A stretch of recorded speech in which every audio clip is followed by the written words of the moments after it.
The rebels did not have time to celebrate their first major victory over the Empire. How all the military officers of the Alliance gave Princess Leia a sinful review of her talent as a military strategist. After all, driving a star into an ambush to the planet where the main headquarters of the rebels was located, she forgot that besides the spherical miracle of engineering, the Empire also has the strongest military fleet in the galaxy, as it were. And as soon as Palpatine received a text message that his most secret powerful weapon had become space debris, he sent all the military power to the planet Yavin 4, appointing the commander of the same Vader, through whose fault the Death Star was destroyed. The question is, why? That's because he's a degenerate.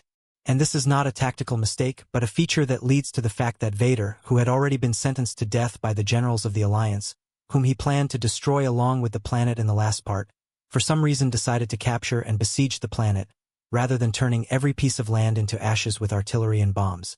But from the hidden threat, we already know how blockades are set up on entire planets in the Star Wars universe, which is not so difficult to break through them. The main thing is to have desire and steel testicles. And so the Alliance's scouts calmly break through the blockade and find a place for a new base on the planet Hoth, where most of the rebels moved during the 6-month blockade, not without heavy fighting. And since the gas stations increased the cost of diesel fuel by 10 times, the rebels began to explore the icy spaces not with reconnaissance planes or snowmobiles, but with dinosaurs, which is why the scouts themselves not only incubate hemorrhoids but also freeze their loins. Believe me, it's very difficult to live with this. Also, some alternatively gifted person appointed not a soldier from a reconnaissance company as a scout, but a pilot who doesn't know shit about intelligence, Luke, who should generally hone his Jedi Kung Fu at the base because only he can defeat Vader. And Obi-Wan from the Jedi Astral was supposed to keep an eye on him and force him to learn Jedi skills. But no, I think I went out with the angels in the next world since I forgot to keep track of the last hope. And the rebel leadership is generally small-minded. Luke was sent on a reconnaissance mission without scanners to detect a living life form, which is why Luke takes a free lesson in disguise from the Yeti, who himself became so famous that the Predators themselves began to buy disguise courses from him. Please, we need 3 courses for everyone at once. And while Luke is learning how to relax like a vampire, Han Solo is the only one at the rebel base who makes sure that the hero of the battle didn't return to base with his torpedo in the hole. But it is impossible to track his location by a beacon and send an evacuation group to him. Although where do they get a tracker when they go exploring on dinosaurs? Excellent strategy. Well, Luke is lucky that the Yeti decided to leave it as a dessert for tea. But still, the Yeti did it well, since he, not even knowing his location, runs outside to get lost in a snowstorm and freeze. Yes, I'm sure it's safe. When I was supposed to chop the Yeti into a salad and wait out the snowstorm in a cozy cave, and look for a base in the afternoon in clear weather. And he should have a satellite phone as well. And while Frostbite says goodbye to Luke's limbs, Obi-Wan finally gets in touch from the Jedi Astral with the news that Luke has enrolled in the Jedi Marathon course. You will go to the Jacob system. You will become a student of Yoda, the Jedi mentor who taught me. A great warrior. But only Luke was going to say, "Hey, old man, what are the courses? Don't you see? I'm freezing here." How the session is interrupted by Khan, who, due to being friends with an anthropomorphic dog, got infected by its canine scent and found Luke in an impenetrable snowstorm, and according to the TV show Survive at All Costs, sets up a heated bed in the dinosaur before the morning evacuation. And for the fact that Khan has already saved Luke's life twice, the first time he covered for him at the Death Star. You owe me twice. Luke didn't object to the hickey from Leia, to whom Khan has been trying to roll his balls for a long time. And I wonder what Yoda would say if Luke was flirting with his own sister. Incest is a family matter. Well, Leia, so that she would not be suspended for strategic failures, surrounded herself only with loyal idiots because having recorded an outgoing radio signal from the planet, maybe this is an Imperial code? General Carlos Rican sends Khan to eliminate the source of the radio signal in order to give the Imperials his geolocation at the same second and start the game. Who's the last is the corpse. Announce an evacuation. How the fuck could you shit yourself like that? What a mess. Although after the discovery of the Imperial drone, it was only necessary to mask all entrances and exits and switch to radio silence mode so that the drones would not find traces of life and fly off the planet, and the Imperials would not find anyone here. At this time, they take someone without hitting. Palpatine is also afraid to change people who are loyal to him, when he had to send Vader to the penal battalion for a couple of years because the Death Star heads the top of the most failed military projects. On the contrary, he presented him with a medal for bravery and allowed him to rebuild his own 19-kilometer-long personal limousine ship. Probably, there is a reason for such a length of the ship. She compensates for a small dick.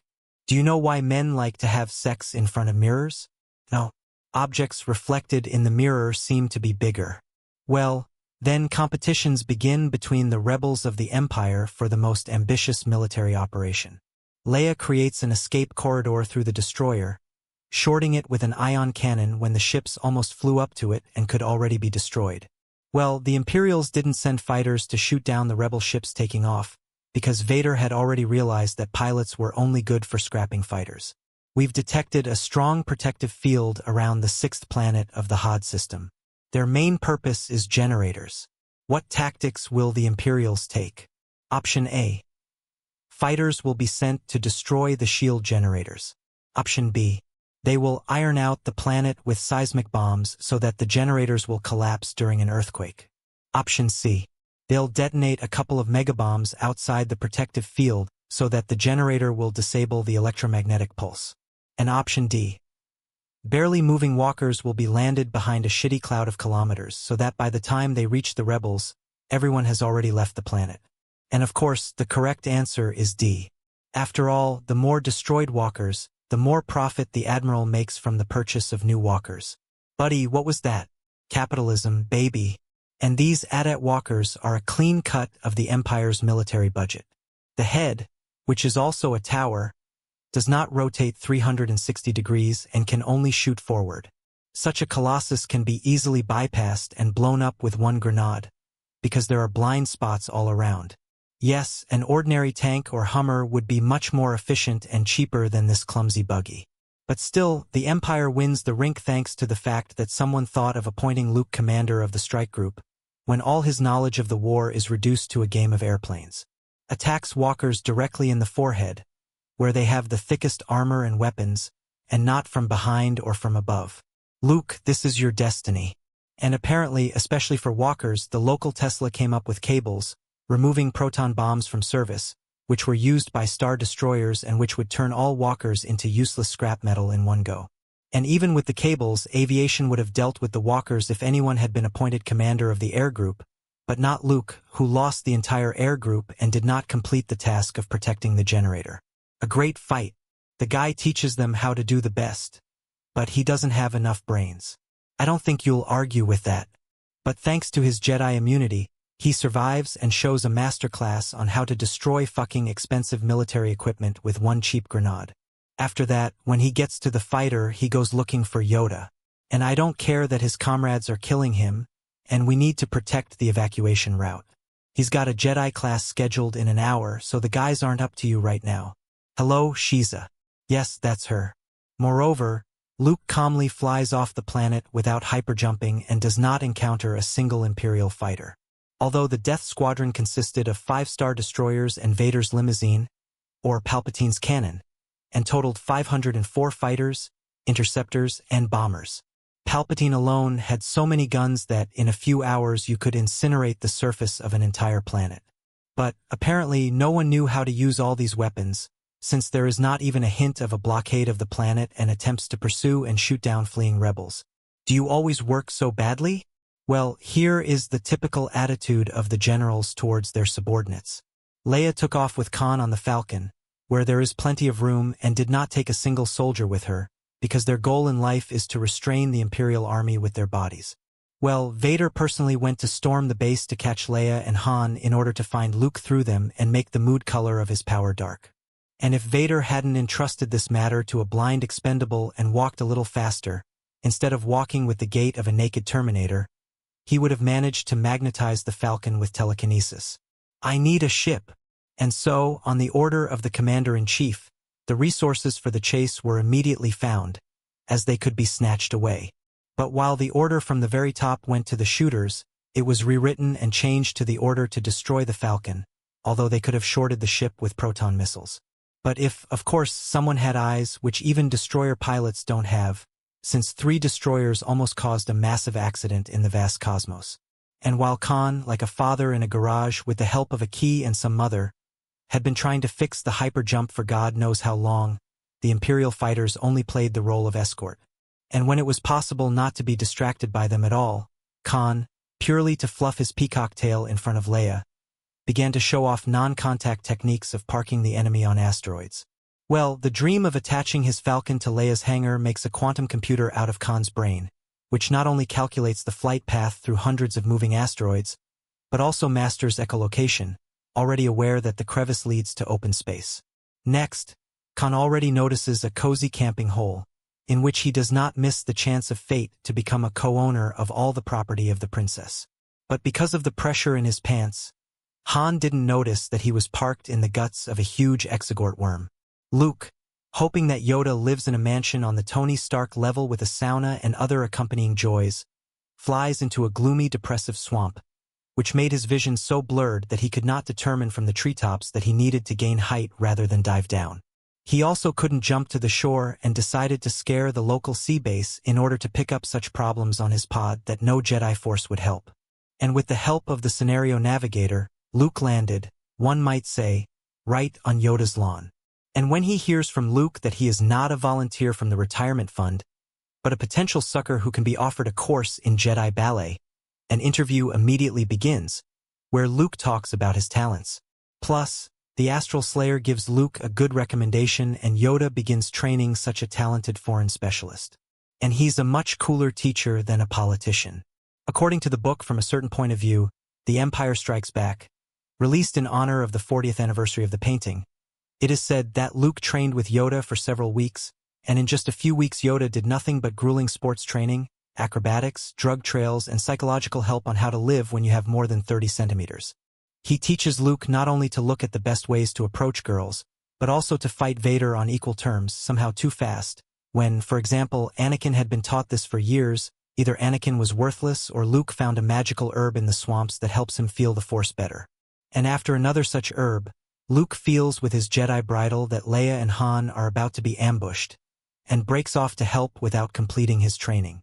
But since you are afraid for Luke and he is the last hope to defeat Vader, what prevents Obi-Wan from teleporting to Khan and telling him not to go into Cloud City, where they are waiting for an ambush?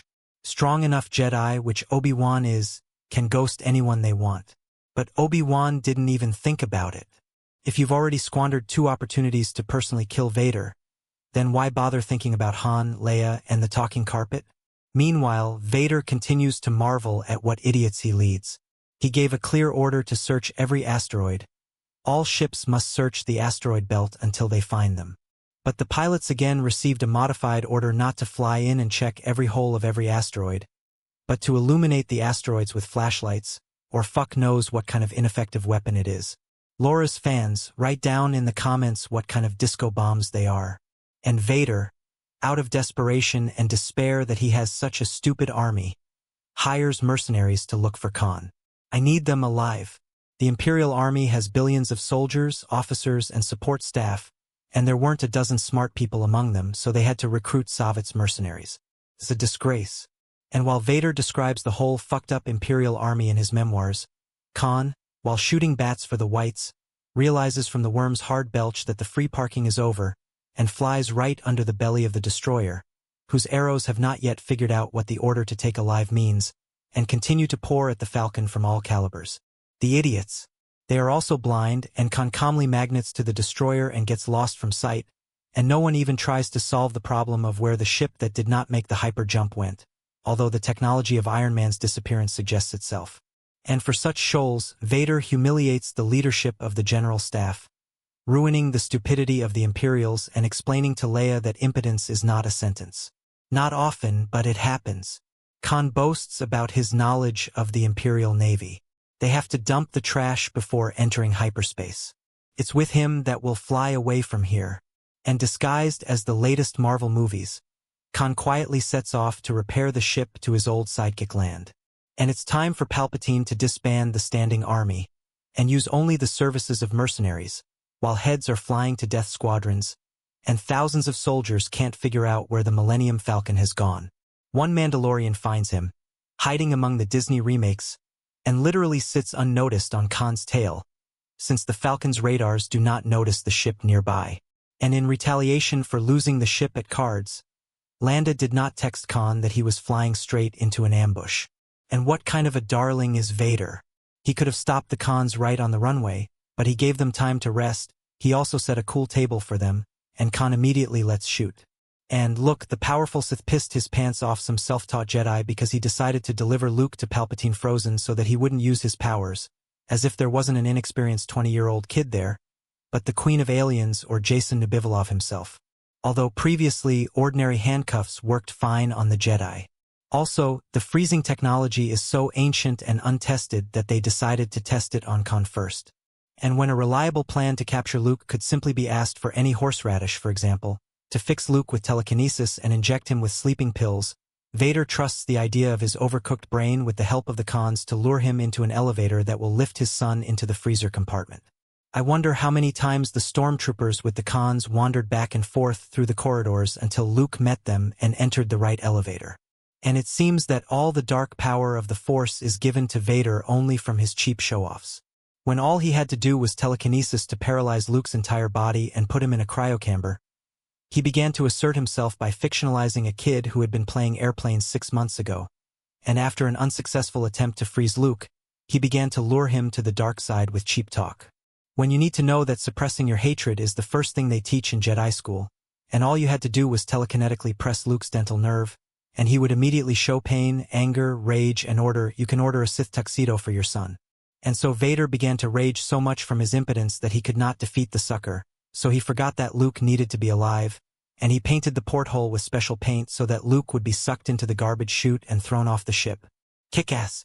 How Palpatine holds such an idiot in his swing, who just can't break Luke's limbs with telekinesis. Palpatine himself was a brilliant strategist, but Vader shows complete incompetence every time. Obi-Wan leaked the battle, missed a lot of rebels, and didn't save the Death Star. Why does Palpatine even need Vader, who brings only losses? What a fool. He also decides that Luke will gladly join the Sith sect if he loses the weight of his right hand. Follow me and I will complete your training. What were you thinking, moron? But since the kid won't bend, Vader goes all in and comes out. I'm your father. Oh, come on. He just confessed that he was his father. Can also hurt your ears. Luke is so emotional, it's like, Luke, I erased all your porn. Luke, the Warners have decided to make a new Lord of the Rings movie. New. Luke, in 30 years you will be milking Dune and drinking his excretion. New. And Yoda, of course, is a master of brainwashing. Bum Luke, without a passport and a single cent in his pocket, finds out that he turns out to be of royal blood, and for Bat's money he can buy the most expensive Lego airplanes without even thinking twice, decides to get drunk from this world, which Batek did not mind at all, since he did not catch him with telekinesis. But, apparently all the gods of the galaxy love Luke, because, having flown into a street vacuum cleaner, he accidentally clings to the antenna with his feet and calmly breathes not only thin air, but methane gas poisonous to living beings.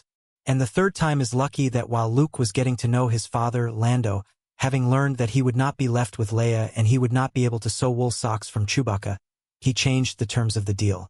For the sake of a woman, whom he sees for the first time from a living mink fur coat, he drives himself into the Imperial Intergalactic Search and even tries to save Khan, but they fled to the spaceport.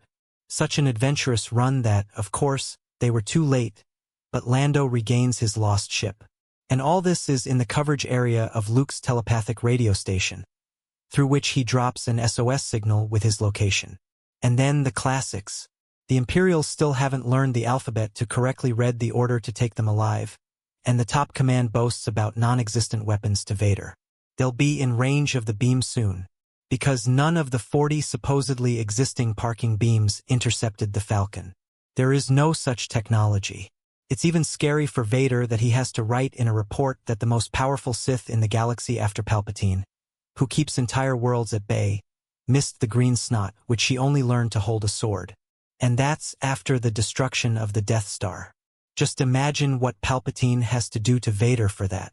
Get your ass over here, you 7-foot-tall asthmatic, or I'll tell everyone how you whined about that lady or panda or whatever her name is. Oh my god, he's crying. Well, I just have so much shit right now. Some teenagers fucked up the Death Star. But I didn't mean to yell at you.